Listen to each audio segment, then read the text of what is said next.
I was too Showtime. busy trading while you guys are talking, so that's why I wasn't on. Did you make any move? Yeah, I sold a little Boeing this morning. I sold some Penn. As usual, Penn is higher this morning. And I sold some Credit Suisse because, it's trading pretty heavy overseas. And I got a couple orders out there. But it's unbelievable. I went to sleep last night thinking this market would be down 250, especially after the Bible holder, and it's up again.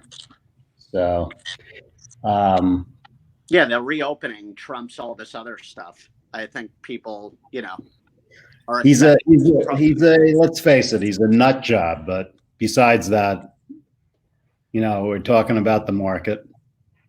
And the one thing I read this morning, which was really interesting, I think JP Morgan put it out, or I'm pretty sure it was JP Morgan. And they were talking about how much money there is on the sidelines. And we've talked about this before. And people in their minds just say to themselves, there is no frickin' way this market should be where it is. There's nothing but bad news out there. Everything is horrible. Valuations are through the roof, probably the highest in 20 years. And, and then you read about where the money is, and there's just a tremendous amount of money that is on the sidelines. It's in money markets. Pension funds have the wrong ratios as far as bonds to stocks. And as long as that is there and as the underlying situation, any sell-off is going to be met with pretty solid buying. Now, on the other hand, what we got to think about is that there's a tremendous amount of people playing momentum stocks and these names that come out every day. Oh, I never heard of that one. I better get in some of that. And I think that is where the market could be really vulnerable, and you never know when it's going to happen. But there's a lot of those names, and I would put DraftKings in there. I would put probably Dan. Dan brought that up yesterday. Kramer bringing up DraftKings. I've made some good money on that short term. And it's up again. Yeah, of course they are. Again. And Zoom is another one. Zoom is not a monopoly. There's a lot of companies that do what Zoom does. It's up again today. I don't know. When did the earnings come out, Mike? Did they come out? Tomorrow or Thursday. I'm waiting till after earnings to look at that today. Today? They come out today. Yeah. I mean, these stocks have a limited upside as far as I'm concerned because the fundamentals at some point has to take over. And there's other companies that do what Zoom does. And security issues. I mean, everything has just been perfect storm for them. Yeah, in a great way. If you're looking for stocks to buy, I mentioned the oils yesterday, the other day. I was going to bring up BP today as a good buy. BP's up $1 something pre-market. Chevron looks great. If you look at Chevron's long-term chart, the 20-day has crossed over the 50-day, which is a positive sign technically for a stock. And, it could run up to 105. People are going to start looking for areas of the market that have not moved because they think everything is getting ridiculous. So maybe the oils are the last hurrah for a while. But it's interesting. I got some interesting thing that came up last night, and I don't know why nobody's talking about it. But Warren Buffett on Friday purchased a ton of Liberty Media. The stock symbol is LSXMK, and they have a huge stake in Sirius Radio. He's basically making a big bet in the media podcast game. And this is the first thing Buffett's done since selling out a lot of his stock. I don't know why it's not getting any media attention. I have a subscription to this service that shows you when big guru traders make trades, and that popped up on the radar that Buffett took on a huge position of that company. So I thought that was interesting because he is a guy who, you know, I don't know what the reasoning is, but obviously a few weeks ago, or maybe a month and a half ago at this point, he was beyond bearish on the market and seemed like he didn't even trust what was going on with the Fed. And I thought that we should talk about that. Is it pressure from his shareholders for just being on the sidelines, or is he trying to find companies that have room to run? And, you know, because I was looking at, oh, maybe I'll ride this trade with them because it's hardly really moved since he bought it. And it seems like it's a company that, you know, has only been on the stock exchange for a couple of years. That they have an interesting chart. You guys want to take a look at the chart right now? I'm curious what you think. Now, I'm looking at the chart right now. It looks like it definitely is. It's got that same look as some of the banks and oil stocks that, you know, is just starting to break through. And, you know, it came down from 51 and change down to 23. So it's already up 50% from the bottom. But what isn't? Exactly. You know? Yeah. But I don't know what Buffett's up to. A lot of Buffett watchers have been kind of disappointed in Buffett. I'm off the Buffett train personally. I'm not a fan. I am not following anything he's doing. I think he's out of touch. And I don't know about this personal bet, but that is not one of the guys that I am following for investment strategies any longer. I've followed him a lot over the years, and I don't really agree with his principles anymore with how the world works. So it's hard for me to really get behind that. I like where your head's at, Dan, with the Sirius radio mentality with podcasting. There's no doubt we're heading into a new era with on-air personalities and how big it could be for brands. So, you know, that could definitely be a good buy. I honestly know nothing about the stock. I'm going to look it up when we get off here. It's kind of like it's almost like a holding company where it seems like they have their hands in a bunch of different things, and Sirius Radio is just one of them.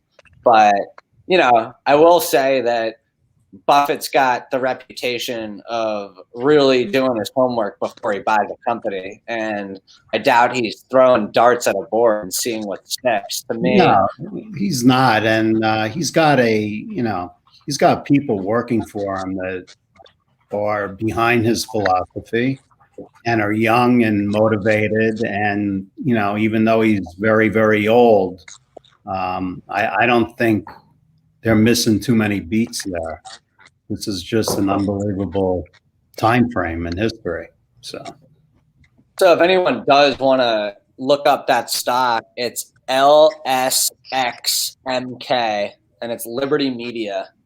So I'm gonna keep my eyes on that one. And to kind of add to what you said, Dad, about the speculative stocks, I saw Kramer tweeted this morning kind of early that he's got a ton of people that keep hitting him up asking about all these speculative stocks and not the good value stocks. And he's like, anytime this happens, it's usually a sign that, you know, maybe we run up too hot. When I start getting hit up by people asking me about these no-name speculative stocks, he definitely, you know, kind of put out a tweet that we have run up too hot. You could tell with where all the tech stocks are trading, with where Facebook's gone up to. I love Facebook, but whenever I'm seeing these all-time highs continue to pop, we're due for some sort of retractment. There's no doubt. But no, Yeah. now that we're bringing up Buffett, I think I'm actually loving KHC, Kraft Heinz Company. I've been doing my homework on them. I like the guy they just brought in, the former Panera exec, who has a lot of marketing and branding background, which is really where they've been lacking, like a revamping. And I think this pandemic brings KHC back to life with ketchup, with macaroni. I know they've been beaten to a pulp the last few years, but great dividend. I think right now is a great time to buy into that. And I'm expecting there to be a new narrative on the future of Kraft Heinz, personally. Yeah, I think it's an there's a winner interesting for chart, us. Mike. What?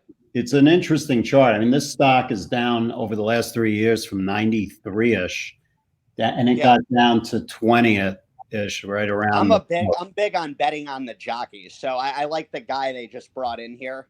I really believe, just like when Chipotle brought in that guy from Taco Bell, I think this is one of those situations where they had a cultural issue with not understanding trends with their execs. And they have a power brand. And I would be shocked if they're not able to figure out how to gain momentum again. I'm staring at a tomato ketchup right in front of me. To this day, I'll never use any other ketchup personally. And I've never owned the stock. I'm buying it today. I think it looks great on the charts. That's a kind of story that you can feel comfortable with too. And, you know, with speculation going on, this is a safe place to be. You know, when you talk about value stocks, like what Dan was just saying, what Kramer brought up, that to me is a great value stock right now. It's not speculative at all, and they're anchored to stick around. They're not going anywhere. Yeah, I love where your head's at. Yeah, I like that. On the way back, I was driving back from Florida, and I listened to a new interview with the CEO of Shopify, and he brought up that Heinz ketchup just got on Shopify. And for the first time in the entire history of that company, due to things changing in the pandemic, they set up a direct-to-consumer platform so you could buy a Heinz product directly through them.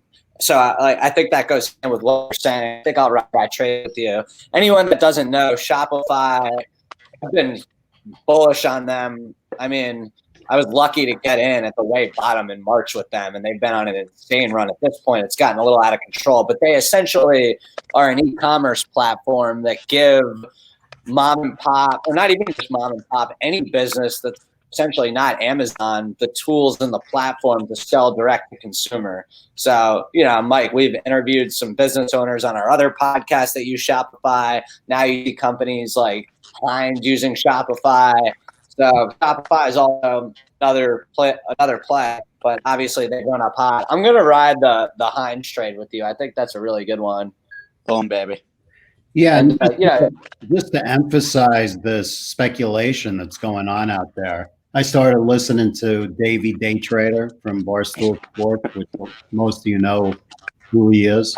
And last night he gets these tweets from people, and they give him tips, and some of the tips he goes and buys them.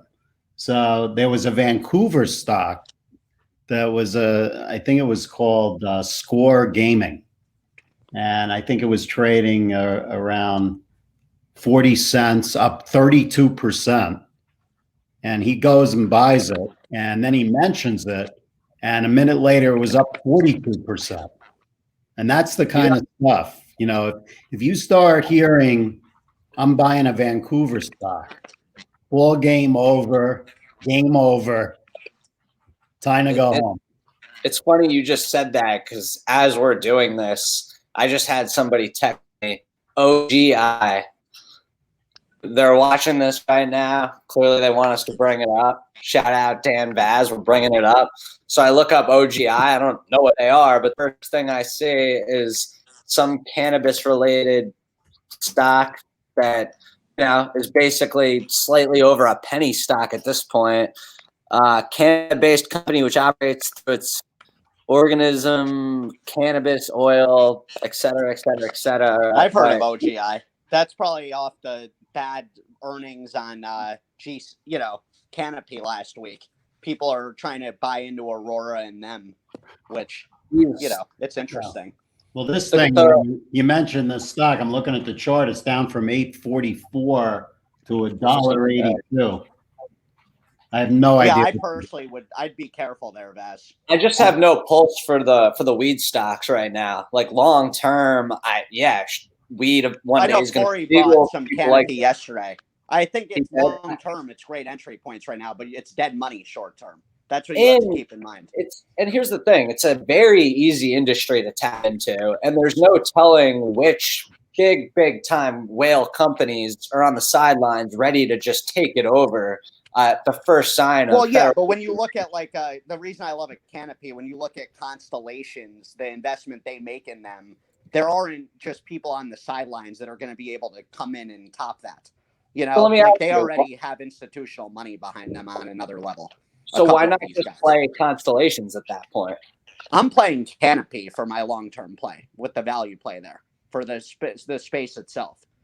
So I haven't gotten back in since that intraday trade, but I will be getting back in. Not yet though. I'm waiting because I'm probably going to be getting in that hard in early 2021, probably the end of the first quarter, something like March of April of next year. And that's when I expect things to start shifting gears after the election, whether Trump's in office or not. If he's not, it's likely the federally legalization will happen way sooner. Even if he is, though, he won't care about his supporters on that level anymore that are so against marijuana because he wouldn't be able to be in office again. So I don't see that. I think that'll be a moot point after this actual election. So that's why I'm big on marijuana come early 2021 to jump hard into. So I got another stock that came up on my radar that's had a lot of insider buying lately, and which doesn't necessarily mean anything. It could have something to do with, beginning of the month, but USA Truck. Check out the symbol on that. The ticker is USAK, and it's definitely an interesting chart. And in the last few days, there's been a lot of insider buying at the company. Might be a Goldfeld tech. Here's the thing. Like I said, I have this subscription that I follow that shows you when you can kind of filter out. So you can see when top hedge funds managers are buying and selling stock, and then you could also see when there's insider activity, and you could set it so it's like if under 1,000 shares, over 1,000 shares, cluster buys. So I'll usually set it to cluster buys, which will show you if there's multiple people, like at least 6 people within one company that are buying up the stock. And this popped up, and I was just looking at it, and I was like, oh, okay. And obviously, it's kind of the same deal with all these stocks that have been beaten down. They essentially had no business during the pandemic. But if you look at what they do, it's not like, business is coming back. So I thought that was an interesting one. Yeah, and I would say the airlines, which have been running really hard the last few days, I would take profits there. People own those. Cruise ships, same thing. It's too fast. You can't just go up in a straight line after almost being out of business. It's true. And again, some of them have come down a ton. Like another interesting stock for you guys to look at is, and this is one that Darren was telling me that he's been hearing some things about. And, obviously, anytime somebody says that, you want to take it with a grain of salt because everyone's got their own people talking and giving them tips and things like that. But US Foods, the symbol's USFD, and it's their chart that just looks super interesting. They went public in 2016, had a great first 4 to 5 years, and then the pandemic hit. And if you look at their chart, they've just fallen off an absolute map. Vaz just brought up Plug. Vaz, my dad loves Plug. He's got a good buddy that has done a ton of research on Plug. And this guy, anytime he's thrown stocks our way, it's only been 3 times in the last 5 years. They have been grand slams, not even home runs. Big on Plug. The big thing with Plug is the timing. I think, Bob, why don't you speak on it because he's your friend. Well, no, I mean, the only thing I would say about Plug is they just raised money, which they did not really need, but one of their big customers is Amazon. And what they do is hydrogen-powered forklifts. So you think they're about the Tesla of the equipment rental. What's that, Mike? They're Tesla in the equipment rental space when you think about it, like for the moving the forklifts, and they're the future of industrial. Yeah, but I think they were kind of forced by their big customer, and I don't know if that's true or not, to raise money. And it seemed like it was a little expensive on how they did it. So I think that put a little pressure on the stock. I've just been trading at 4 to 4.5. I don't think this thing is running away anytime soon. And I don't think I would buy it above 4 at this point, for a trade. Long term, that's a whole different story.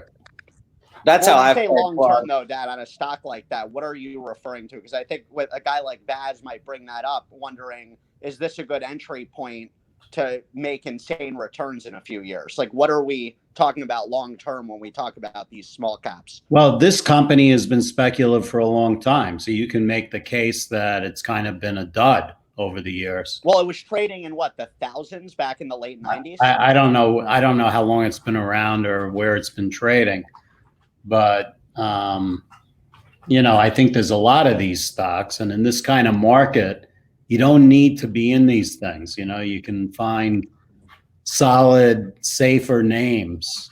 I don't think Plug's a speculative stock, though. If you look at the jobs they added last year and how they're set up and Right. how these major companies are able to get tax breaks on being more efficient with those types of products. So I don't look at them as speculative. I think that they're set up for where we are in the world now, and that they should be a growth stock soon. Well, they should be, but then on the other hand, if their biggest customer is Amazon, and in this case, that is the case with Plug. What if Amazon, a new guy comes into their office where they buy, contracts and whatnot, and says, A new guy? We don't want to do it that way anymore. And all of a sudden they lose the Amazon contract. I Right? don't say, when you say I a don't new see that guy, I happening. think they have a stranglehold on that niche, and they're also working with Kroger and Walmart. I think that they are the power player in that, and they're actually an essential piece of Amazon's infrastructure. I think it's So- just important to bring up both sides of it. And that's where I think Dad's just kind of bringing up the possible downside of it, even though long term it does look like a good one. Another stock we're being asked about right now is GNUS, which is Genius Brands. Shout out Dave Becker. This is a United States-based brand management company, and they provide entertaining and enrichment content for toddlers and tweens. Well, that stock was a rocket ship. It took off about a week ago, and it looks like it's in orbit. I've honestly never even heard of it, Dave. I've never heard of it either. 25 cents to $2.62 in a week. Yeah, and this is where I'm looking at companies like Microsoft to possibly, hopefully, break out. Not companies that I've never heard of. I look at Microsoft, looks like almost neutral 180 for a while. I think you get rewarded if you're in that name, because I just think people ultimately are going to want to be in names that they're going to be able to trust through some sort of downturn. And I mean, yesterday, I think we should touch on what we were talking about yesterday here, because some of our picks were absolute home runs yesterday. I mean, yesterday was an interesting day in the market. Peloton up massively, Zoom up massively. What other ones were we talking about? I think you had Boeing. Boeing and DraftKings. Boeing led the day, it looked like, in trading volume. Like some of these other stocks are, maybe we could talk about this a little, because it seems like there's a difference between a stock running up 15% in a day off of low trading volume, a stock like Boeing being up 3% in a day but having substantial trading volume. Is that something to look at? Well, look, I mean, you're talking about Boeing, which is a company that is a blue chip, and then you're comparing it to one of these speculative issues. Volume is obviously important to a stock moving up or down, but it's not the end all. I mean, when technical traders look at the chart, they look at volume as being important. Like you'll see when a stock has a low, when you look back on it, it's usually on extremely heavy volume. Like people finally just threw in the towel and they're out. And then new buyers can come in and the stock kind of has a free ride up for a while because the volume's done with. People are out. So it depends. Well, no, what I was going to say is kind of, and it sounded like you were about to say it going in, but when you look at everything going on with Robinhood and these new age apps that are allowing our generation to pile in the stock market, arguably never in history, is that dangerous, or is that a recipe to possibly drive the stock market up so much higher than ever before? I think that's a combo. I don't know what the total volume in dollars is of Robinhood. I mean, it's definitely a factor, especially in the speculative names. If that's what people are doing, if they're all talking about, for example, DraftKings, that extra volume can tip the scales. That extra buying could tip the scales and cause a stock to go higher. Every day, the buying and selling in a stock are, almost balanced. When the stock's unchanged, you had just as many buyers as sellers that day at the same price, right? When it tips one way or the other, it's because of a little bit of volume change, and it doesn't take much to tip the scale on a given day. Over time, its fundamentals will win out, but in the short term, it definitely has an effect. Look, I think like DraftKings is interesting because everyone keeps kind of throwing that name around now and talking like it's a speculative stock, but I find it hard to think of a situation where DraftKings does not blow out their earnings or sales for a while now. I mean, it's such a dominant platform, and I think a lot of people don't realize that it's not just betting. You can go on there and play table games. I mean, people love to gamble. We're in a world full of races. DraftKings is the Amazon of casino stocks.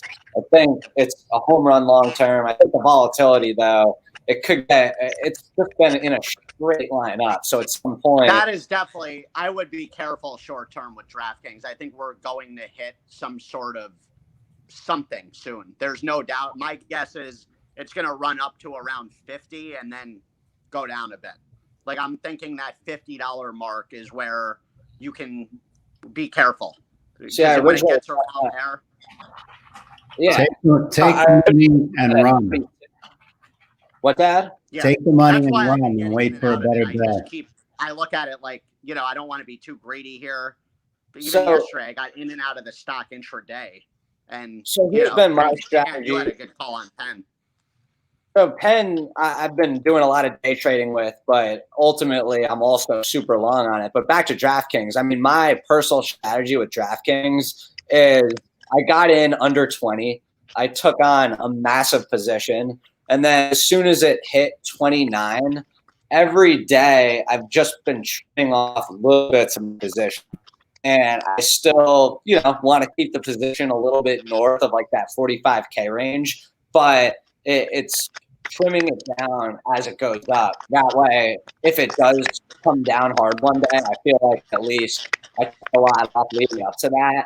But it is a company that long term I really, really believe in, whether it's because they get acquired or because they just continue to do what they're doing.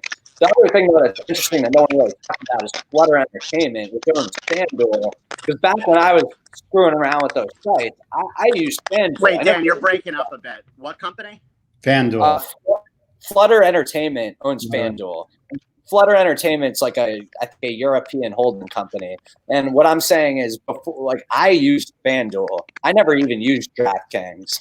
And if DraftKings gets all the attention, no one talks about FanDuel, which is owned by the Flutter Entertainment company.